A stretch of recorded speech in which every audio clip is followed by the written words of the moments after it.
नमस्कार, मैं हूं आस्का पटेल और आप देख रहे हैं न्यूज फ्रेम। बिहार विधानसभा चुनावों में महागठबंधन की एकता बाहरी तौर पर बेशक मुकम्मल नजर आ रही हो, लेकिन अंदर खाने सब कुछ ठीक नहीं चल रहा। दरअसल सूबे में महागठबंधन का दूसरा सबसे बड़ा घटक दल अपनी कुंठाओं से बाहर नहीं निकल पा रहा।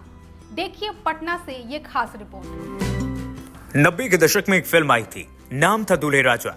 गोविंदा, कादिर खान और हास्य कलाकार जॉनी लीवर इसमें मुख्य कलाकारों में थे।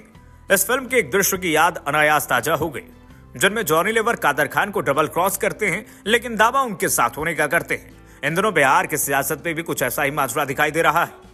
आपसे जो पंगा ले उसकी तो नींद हराम हो जाए। अबे तू मेरी तरफ है किसकी तरफ है?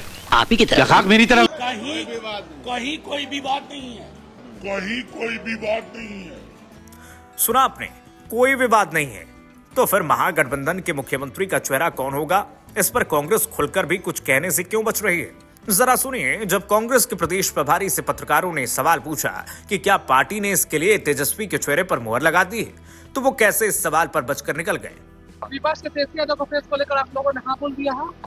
विपक्ष के तेजस्वी यादव को फेस को लेकर आप लोगों ने हाँ बोल दिया है।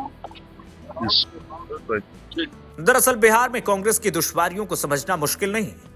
यहाँ 90 के दशक से ही कांग्रेस की सियासत लालू की अगुवाई वाली आरजेडी की बैसाखी पर चल रही है। दिन ब दिन पार्टी यहाँ कमजोर होती चली गई और वोट बैंक छिटकता चला गया। संगठन शून्य हो गया, या फिर यूं कहें कि नामात्र का ही रह गया। हालत ये कि साल 2020 के विधानसभा चुनाव में पार्टी ने 70 सीटों पर चुनाव लड़ी, लेकिन इनमें से महज 19 से विधानसभा पहुंच सके। इतने कमजोर स्ट्राइक रेट के साथ अब कांग्रेस के 70 सीटों पर फिर से उम्मीदवार खड़ा करने की दावेदारी साथी दलों को नागवार गुजर रहा है। लिहाजा सीट शेयरिंग पर कोई बात नहीं बन पा रही है। यह अलग बात है कि सीटों के लिए महागठबंधन के दूसरे घटक दलों का मोहताज बन चुकी कांग्रेस सार्वजनिक तौर पर अपनी मुश्किलों को साझा करने से कतरा रही है। सीट शेयरिंग और मुख्यमंत्री उम्मीदवार को लेकर भी लगातार सवाल उठ रहे हैं। कोई ऐसा इशू नहीं, सीट शेयरिंग का कोई मामला नहीं है। हम लोग सब महागठबंधन के लोग इंटैक्ट हैं। एक ही मुद्दा है कि बीजेपी को हराना। कांग्रेस की हालत यहाँ भई गति साफ छचुंदर केरी वाली हो चली है। पार्टी यहाँ अपने पैरों पर खड़ा होना तो चाहती है, लेकिन अपने पांव और अपने दमखम पर उसकी यकीन डमाडोल हो चला है। दशकों तक यहाँ कांग्रेस की राजनीति लालू के इर्द गिर्द ही नचती रही, और अब वो चाहकर भी आरजेडी से पल्ला झाड़ने की स्थिति में नहीं है। हालिया दिनों में कांग्रेस बेशक आरजेडी से थोड़ी दूरी बनाती जरूर दिखाई पड़ी, जब लालू के इफ्तार पार्टी में प्रतिमा दास को छोड़कर पार्टी का कोई बड़ा नेता यहां नहीं पहुंचा। इतना ही नहीं, प्रदेश प्रभारी ने भी जिम्मेदारी संभालने के बाद लालू से मिलना जरूरी नहीं समझा।